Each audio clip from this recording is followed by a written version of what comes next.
peserta online dan offline, kita dipertemukan dengan kajian kitab Arba'un Al-Qur'aniyah. Ya, jadi 40 hadis yang membicarakan tentang keutamaan daripada Al-Quran.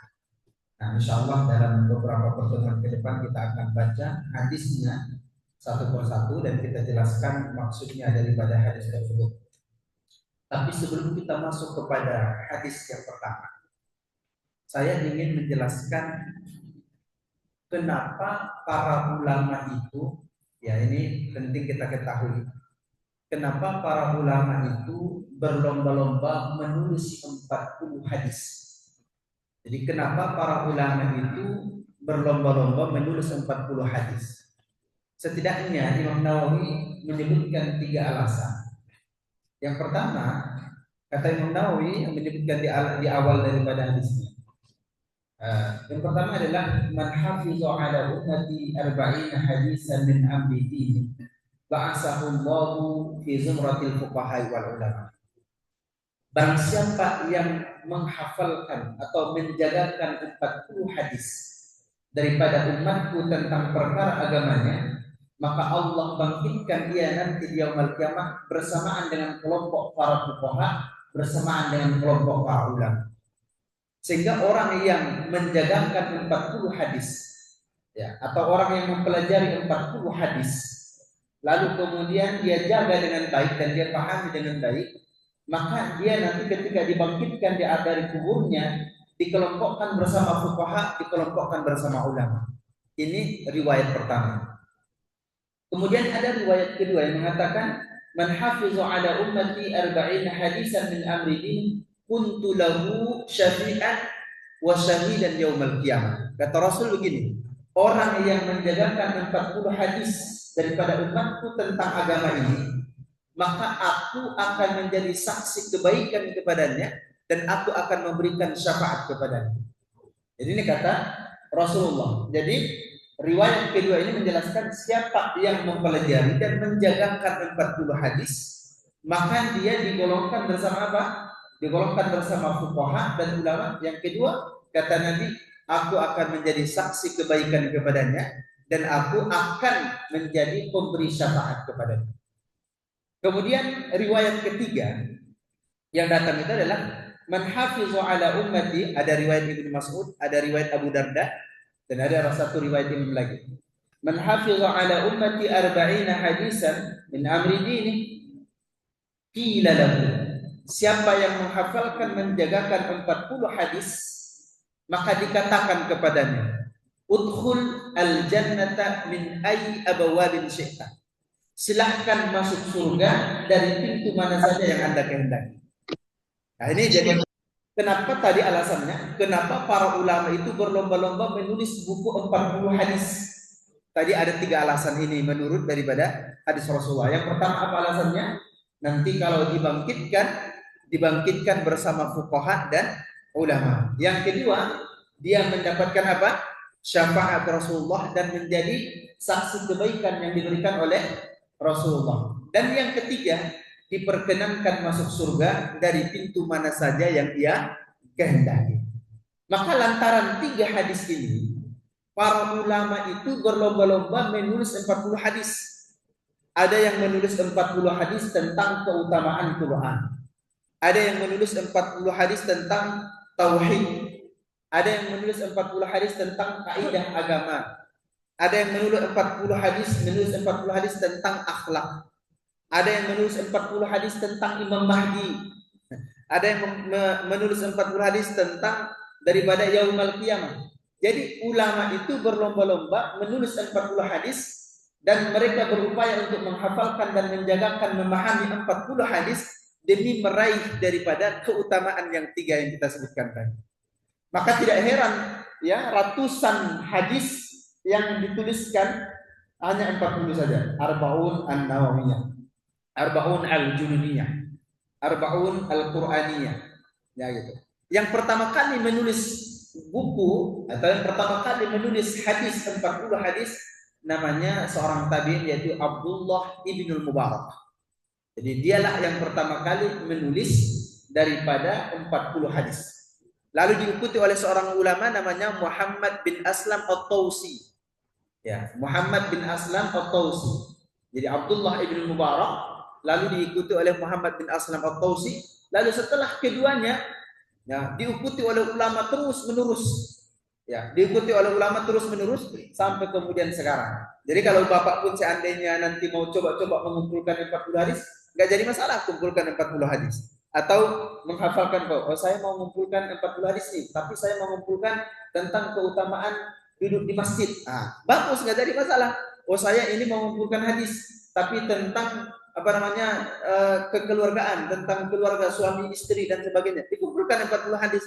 Nah, demi meraih daripada keutamaan yang 3 tadi kita sebutkan. Baik, sebelum kita masuk ke hadis pertama, saya ulang lagi berapa tadi keutamaannya mempelajari 40 hadis?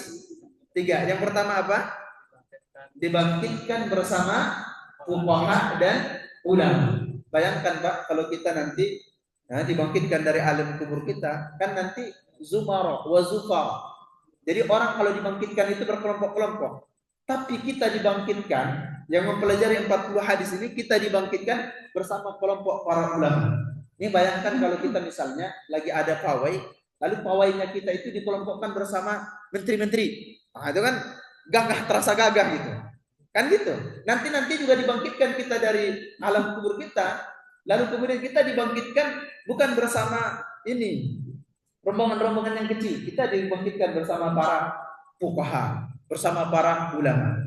Nah, ini keutamaan yang satu. Yang kedua adalah kita mendapatkan syafaat daripada Rasulullah, dan yang ketiga dipersilahkan kepada kita memilih ya pintu mana saja yang kita hendak pilih untuk masuk surganya Allah Subhanahu wa taala. Saya rasa dari 3 hadis ini ya cukup memotivasi kita untuk mempelajari 40 hadis insyaallah ya dalam beberapa pertemuan ke depan. Baik, hadis yang pertama. Ya. Al-hadisul awal yaitu fadlu mudarasatil Quran. Ya, keutamaan mempelajari Al-Qur'an. Nah, ini jadi Bapak Ibu semuanya ini adalah peserta tahsinnya ya, peserta tahsin Ustaz Ayu ya, ini para pencinta Al-Qur'an semua. Dan kita masuk insyaallah digolongkan dalam hal ini. An Abi Hurairah radhiyallahu anhu. Jadi Abi Hurairah ya, Abi Hurairah ini adalah sahabat yang amat cinta sekali terhadap ilmu. Dikatakan dia meriwayatkan hadis sekitar 5.378 hadis.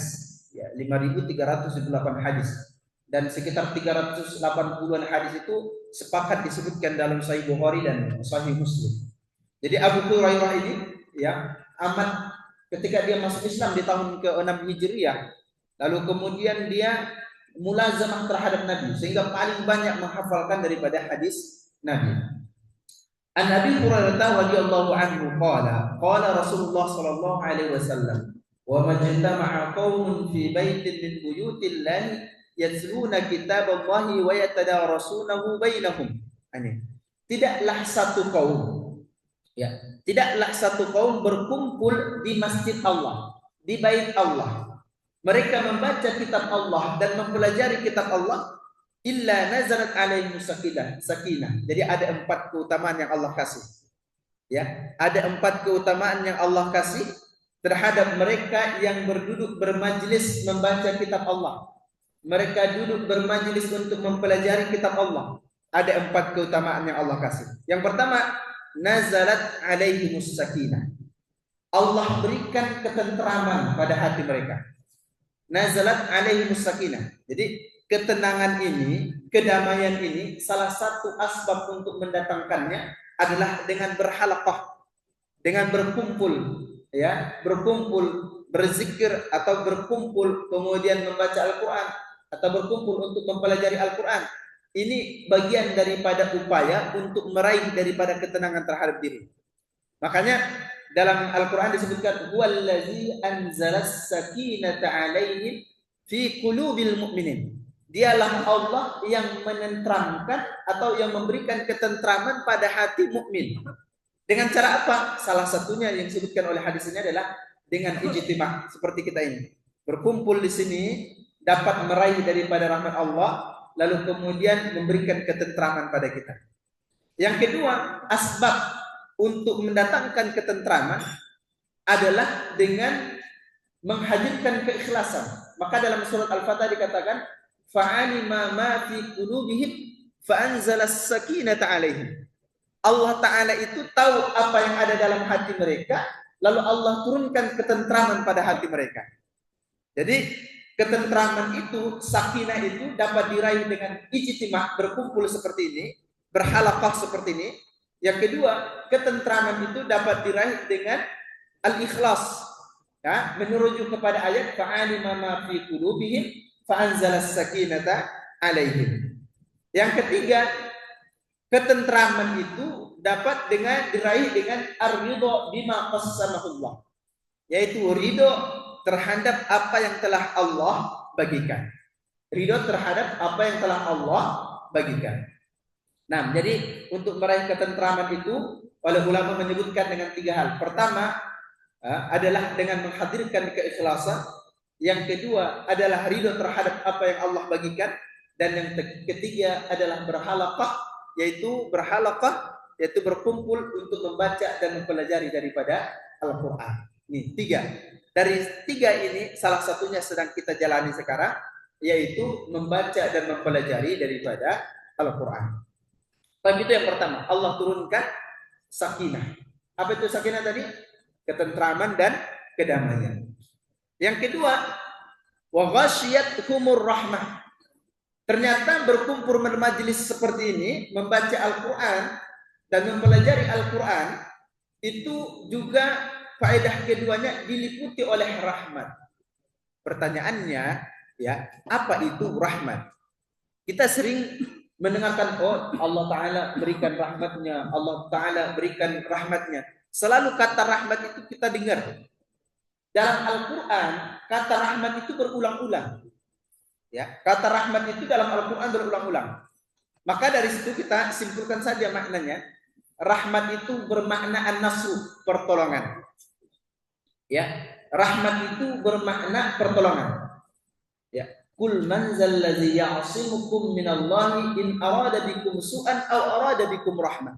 Ulama menafsirkan rahmat di sini adalah pertolongan. Yang kedua, makna rahmat itu adalah ar-rizqu, yaitu rizki. Yang ketiga, makna rahmat itu al-ismah, yaitu perlindungan dan penjagaan. Ya, perlindungan dan penjagaan. Yang keempat, makna rahmat itu adalah al-jannah, yaitu surga. Nah, yaitu surga. Nah, oleh karena itu, siapa yang sudah diliputi rahmat Allah, dia dapat pertolongan Allah, dia dapat rezekinya Allah, kemudian dia dapat perlindungan daripada Allah, dan juga dia dapat daripada surganya Allah.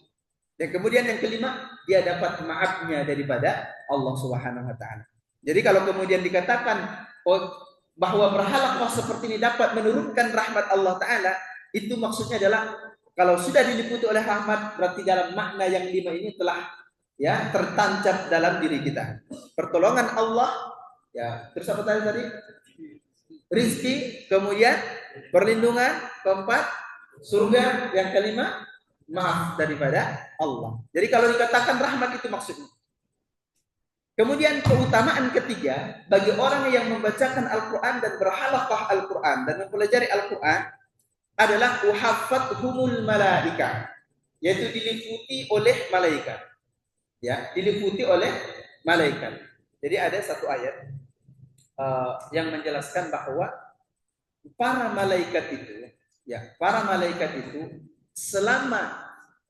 selama seorang hamba itu berhalaqah, ya, selama seorang hamba itu berhalaqah dan selama seorang hamba itu berduduk berzikir, maka selama itu juga malaikat meminta ampunkan terhadap hamba tersebut.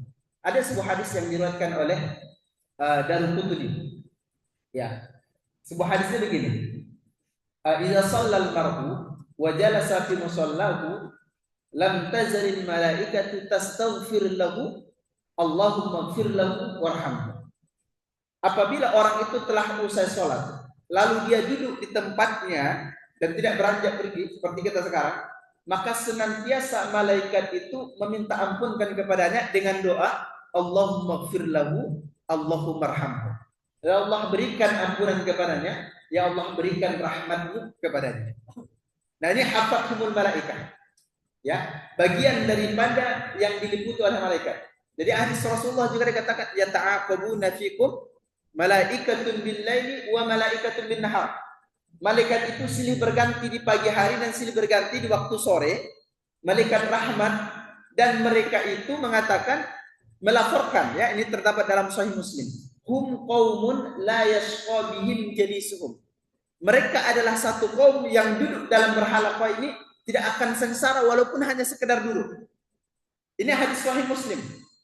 Jadi kalau kemudian ada orang berhalaqah seperti ini, dia itu halaqah, ikut halaqah, tapi dia nggak memperhatikan nih kajiannya isinya. Terserah ada apa yang mau disampaikan Ustaz. Yang penting saya duduk, yang ngopi ngeteh. Ini asik nih lihat rame-rame nih.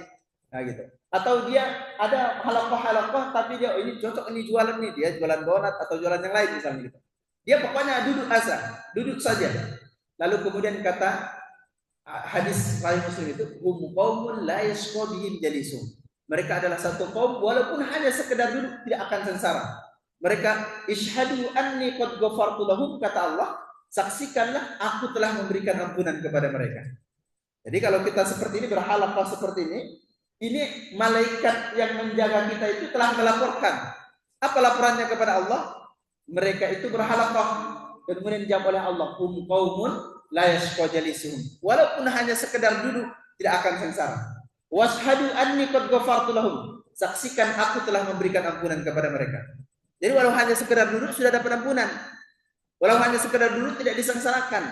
Apalagi kalau duduk sambil memahami, apalagi kalau duduk sambil kemudian mendengarkan. Ah begitu. Baik, yang ke berapa ini? Keempat. Ya, keutamaan berhalaqah tadi yang pertama apa? Allah berikan ketenangan. Yang kedua, Allah diliputi dengan rahmat. Yang ketiga, Allah didoakan dan diliputi oleh para malaikat. Yang keempat, wa zakarahumullahu fi man indah. Allah banggakan dia di hadapan para malaikat. Allah banggakan dia di hadapan para malaikat. Pak, kalau kita disebut nama kita oleh presiden, bangga atau tidak? Bangga tentunya. Tersebut nama kita di koran, atau tersebut nama kita di media cetak, atau tersebut nama kita di media-media misalnya, pasti kita bangga. Nah, ini salah satu untuk meraih kebanggaan ini, ya. Nama kita disebut oleh Allah Ta'ala di hadapan para malaikat. Nama kita dibanggakan oleh Allah di hadapan para malaikat. Salah satunya adalah dengan berhalaqah Quran, mempelajari Al-Quran. Ini bagian daripada meraih daripada pujian Allah kepada kita di hadapan para malaikat. Bayangkan yang memuji itu siapa? Allah. Yang dipuji itu kita. Dan dipuji di hadapan siapa? Di hadapan para malaikat. Maka wa zakarahumullahu fi man indah. Allah sebutkan, Allah banggakan dia di hadapan para malaikat. Jadi ini bagian daripada keutamaan daripada berhalaqah, bagian daripada keutamaan daripada mempelajari Al-Quran. Ada 4 hal tadi. Kemudian dalam hadis ini, ya, ditutup dengan satu pesan. Wa man batta'a bihi amaluhu lam yusri' bihi nasabuh. Orang yang lambat amalnya tidak akan ditempel oleh nasabnya. Jadi kalau ada orang mengatakan nasab saya mulia, saya nggak perlu belajar. Nasab saya mulia, saya nggak perlu ibadah. Nasab saya mulia, saya nggak perlu rajin ibadah. Nggak begitu. Anda kalau nggak rajin ibadah, ya tetap juga nanti terpinggirkan. Jadi kalau kemudian ada orang yang selalu mengandalkan nasab enggak. Ya, tidak ada kemuliaan kecuali kemuliaan dengan takwa. Enggak ada kemuliaan dengan nasab. Kemuliaan itu dengan takwa. Ya, kemuliaan itu dengan takwa. Inna akramakum indallahi atqakum. Yang paling mulia di antara kalian adalah yang paling takwa. Bukan yang paling tinggi nasabnya. Ya, kalau sekarang kita lihat di media ini terlalu banyak hal-hal yang berbicara tentang nasab dan menonjolkan tentang nasab, kita katakan man batta'a amaluhu lam yusri' bihi nasabuh. Orang yang lambat amalnya, nasabnya tidak akan dapat menembel. Ya, nasabnya tidak akan dapat mendukung. Ya, dia akan diperlakukan sesuai dengan amalnya. Ya, terlebih kalau kemudian kita katakan bahwa ada yang kemudian mudah sekali menjual apa namanya karomat ya. Karomah kita katakan tidak ada karomah terbesar kecuali istiqomah dalam ibadah kepada Allah. Ya, karomah terbesar kita adalah istiqomah. Kita istiqomah dalam ibadah, kita istiqomah ngaji, kita istiqomah belajar. Itu lebih mulia daripada mereka yang bisa terbang. Istiqomah belajar, istiqomah ngaji, istiqomah ibadah lebih mulia daripada mereka yang bisa jalan di atas air. Pokoknya takwa ini menjadi tujuan kita. Jadi kalau kemudian ada yang selalu menunggulkan sosok nasabnya, enggak. Kita katakan inna akramakum indallahi atqakum. Maka Nabi berpesan di sini, wa man batta'a bihi amaluhu lam yusrif bihi nasabuh. Orang yang lambat amalnya, nasabnya itu tidak akan dapat mendukungnya. Ya, jangan terlalu berbangga dengan nasab. Saya kemudian keturunan ini, saya keturunan itu, enggak begitu. Ya, keturunan yang masuk neraka, Kan'an, ya, anaknya langsung masuk neraka. Ya, innahu laisa min ahlik. Ya, karena durhaka ya. Nabi ya, jadi apalagi yang jauh sekarang. Kita nggak menginginkan asal mereka, tapi kita apa yang sesuai kemudian kita terima. Begitu.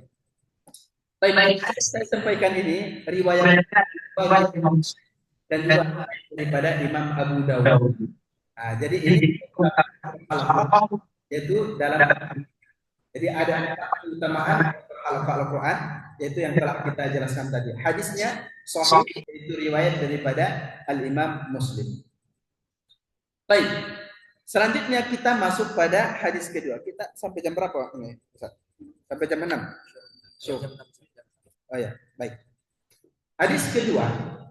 Ini. Keutamaan lagi-lagi kita membaca keutamaan Al-Quran. An Abdullah ibn Mas'ud radhiyallahu anhu. Dari Abdullah ibn Mas'ud radhiyallahu anhu qala Rasulullah sallallahu alaihi wasallam man qara'a harfan min kitabillahi falahu bihi hasanah wal hasanatu bi asyri amsalha la aqulu alif lam mim harfun walakin alifun harfun wa lamun harfun wa mimun harfun.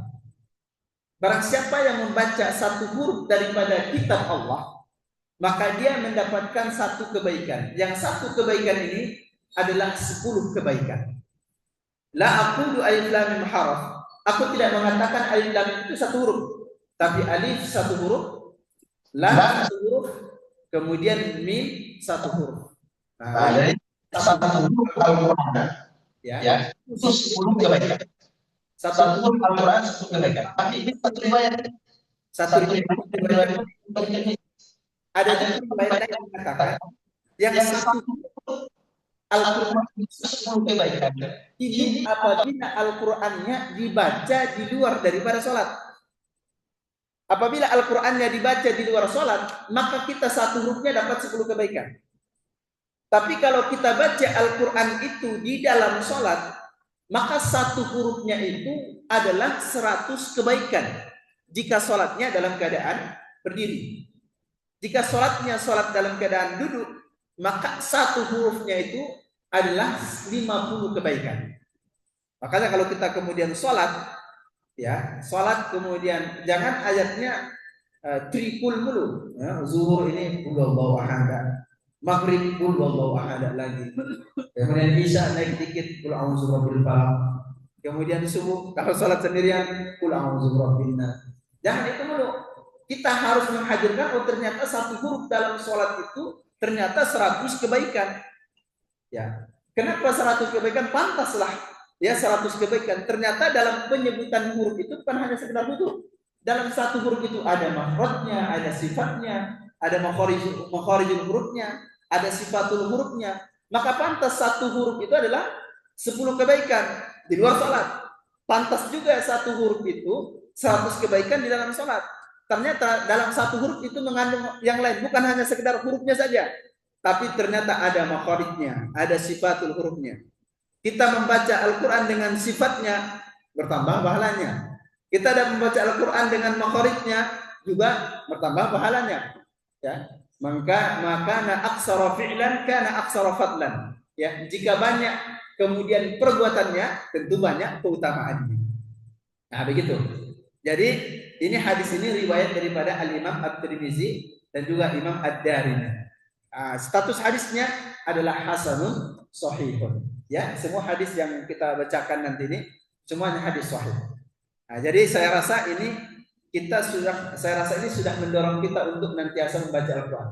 Bahkan ulama mengatakan begini ya, makruh bagi seorang yang mampu, dia punya kemampuan, dia punya waktu, lewat 40 hari tapi dia tidak khatam Al-Quran, makruh. Ya, dia punya kemampuan, dia punya waktu, tapi lewat 40 hari dia tidak khatam Al-Quran, itu makruh. Dan ulama sudah menjelaskan itu. Tapi kalau kemudian dia memang ada kesibukan, ya tidak khatam, ya nggak jadi masalah.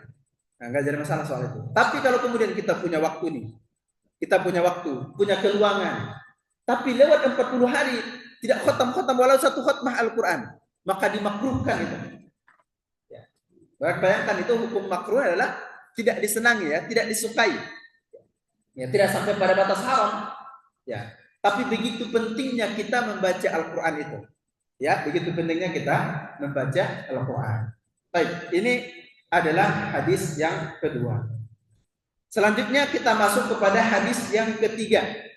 Ini, ya, hadis yang ketiga. Nanti setelah hadis ketiga kita tutup.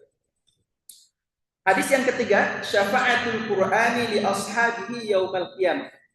Pemberian syafaat oleh Al-Quran terhadap pecintanya dan ahlinya. Jadi Al-Quran ini ya memberikan syafaat kepada orang yang menyenanginya, senang membacanya, sedang mempelajarinya. Al-Quran ini akan datang memberikan syafaat. An Abi Umamah Al-Bahili radhiyallahu anhu, daripada Umamah Al-Bahili, qala sami'tu Rasulullah sallallahu alaihi wasallam yaqul iqra'ul Qur'an, bacalah Al-Quran, fa innahu ya'ti yaumal qiyamati syafi'an li ashabi, rawahu Muslim. Bacalah Al-Quran, sesungguhnya Al-Quran ini akan datang nanti di yaumul qiyamah memberikan syafaat kepada pelakunya. Ya, pelaku pembaca Al-Quran, pelaku pembelajar Al-Quran, akan datang Al-Quran ini memberikan syafaat kepada mereka. Ya, jadi syafaat ini ya ada dua syarat. Ya, syafaat ini ada dua syarat. Pertama, syafaat ini datang atas izin Allah. Jadi selain daripada Rasulullah, nanti ada yang bisa memberikan syafaat. Wa min murtadul akhyari yashfa' kama ja'a fil akhbar. Di antara orang-orang pilihan dan hal-hal yang menjadi pilihan, mereka datang memberikan syafaat, tapi atas izin Allah. Ya. Dalam ayat Allah la ilaha illa huwal hayyul qayyum la ta'khudhuhu sinatun wa la nawm lahu ma fis samawati wal ardi man dzal ladzi yashfa'u indahu illa bi'idznihi, siapa yang memberikan syafaat kecuali atas izinnya. Nah, yang pertama, siapa? Ada yang bisa memberikan syafaat. Al-Quran bisa, ulama bisa memberikan syafaat. Kemudian para kaum sholihin dan aulia, mereka bisa memberikan syafaat. Tapi dengan syarat harus izin Allah. Man dzalladzi yashfa'u illa bi'izni. Indahu illa bi'izni. Syarat kedua dalam pemberian syafaat ini adalah yashfa' liman irtada. Ada ayat Al-Quran mengatakan bahwa syafaat itu diberikan kepada orang yang diridhoi oleh Allah. Ini syarat kedua. Jadi syarat pemberian syafaat selain Rasulullah ini, pertama adalah atas izin Allah, yang kedua atas orang yang diridhoi oleh Allah. Maka di antara untuk menggapai ridho Allah adalah para pembelajar Al-Quran dan para pengkaji Al-Quran dan penyibuk diri dengan Al-Quran. Al-Quran ini datang memberikan syafaat kepadanya. Syafaat apa saja yang diberikan Al-Quran? Ada tiga hal. Syafaat Al-Quran datang ketika di alam kubur. Syafaat Al-Quran datang ketika nanti di mahsyar. Dan syafaat Al-Quran datang ketika nanti di jannah. Tiga syafaat ini datang. Syafaat Al-Quran ketika di alam kubur. Nanti Al-Quran yang kita bacakan ini nanti ada hadisnya semua. Al-Quran yang kita bacakan ini akan datang menjelma menjadi sosok yang sangat indah. Sampai dia mengatakan apa? Hadisnya sahih. Sampai mengatakan, ata'arifuni? Apakah Anda mengenalku, kata Al-Quran? Oh tidak, saya tidak mengenal Anda. Kemudian Al-Quran ini mengatakan, anallazi azma'tu naharak. Sayalah yang kemudian menjadikan tenggorokan Anda kering. Saya yang menjadikan wa ashartu lailak. Saya yang menjadikan malam Anda itu jadi begadang. Terus siapa Anda? Saya itu adalah Al-Quran yang Anda bacakan. Maka kemudian kata Al-Quran itu, fawallahi, maka demi Allah, saya tidak akan meninggalkan Anda sebelum kemudian ada jaminan Allah bahwa Anda ditenangkan dan diamankan daripada alam kubur Anda. Ini syafaat Al-Quran yang pertama. Ya, kapan syafaat Al-Quran pertama? Di alam kubur. Syafaat Al-Quran yang kedua datang lagi. Nanti di mahsyar. Ketika nanti semuanya dikumpulkan. Matahari kemudian panasnya luar biasa. Maka di saat itu Al-Quran yang kita bacakan datang lagi memberikan syafaat. Tapi dengan bentuk dia datang dengan 3 hal. Dia datang dengan bentuk sayap yang menaungi kita. Ada yang mengatakan riwayatnya datang dengan bentuk awan yang menaungi kita. Ada yang bentuk dengan ini bayangan yang menaungi kita. Jadi 3 hal ini. Bacaan Al-Quran kita itu akan datang memberikan syafaat nanti di mahsyar dengan 3 hal ini. Maka di antara orang yang mendapatkan naungan Allah di mahsyar adalah mereka para pembelajar Al-Quran dan mereka yang mengkaji daripada Al-Quran. Kemudian syafaat yang ketiga adalah di jannah, di surga. Ya, syafaat ketiga ini datang nanti di surga. Iqra wartaqi warattil kama kunta turattil fid dunya. Ya, bacalah Al-Quran itu dan naiklah. Jadi semakin kita baca Al-Quran itu semakin tinggi derajat kita di jannah. Jadi kita nanti diperkenankan membaca Al-Quran. Bapak nih baca Quran di hadapan Ustaz Ayub. Kalau nggak ada salahnya, Bapak senang pasti. Oh, saya nih salahnya nggak ada nih salahnya nih membaca Quran di hadapan Ustaz Ayub. Kita di hadapan guru aja udah senang di dunia. Nanti ada satu keistimewaan besar nanti di jannah bagi mereka yang senantiasa baca Al-Quran. Dia baca Qurannya nanti apa? Dia semakin baca Al-Quran itu semakin ditinggikan derajatnya, semakin baca semakin tinggi derajatnya. Tapi ada satu keistimewaan besar nanti di jannah. Dia baca Al-Quran itu diperkenankan di hadapan Sang Maula Azza wa Jalla. Sang pemilik Al-Quran itu, ya, kita membacakan Al-Quran itu di hadapannya. Nah, ini adalah kenikmatan tertinggi di surga, ya. Kenikmatan tertinggi di surga bukanlah makanannya, bukanlah bidadarinya. Kalau laki-laki, ya, kenikmatan tertinggi di surga bukan itu. Tapi kenikmatan tertinggi di surga adalah melihat Allah Subhanahu wa taala. Nah, ini bukan hanya sekedar melihat. Bukan hanya sekedar melihat, tapi dia diperkenankan membaca kalam Al-Quran ini di hadapan sang pemilik Al-Quran. Istimewa atau tidak? Istimewa.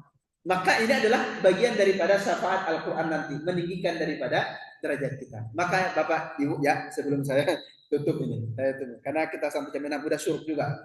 Saya mau mengutip satu ayat. Inni stofaituka ya Musa, inni stofaituka bi risalati wa bi kalami. Hai Musa, saya itu memilih Anda sebagai seorang rasulku dan sebagai kalimku, kalimullah. Ini ditafsirkan oleh ulama. Istofa beda. Istofa artinya apa? Memilih. Ikhtaro dalam bahasa Arab juga artinya memilih. Tapi istofa ini adalah hasil pilihan setelah penyeleksian yang luar biasa. Ini namanya istofa. Tapi kalau ikhtaro nggak butuh seleksi, dipilih oleh copot gitu.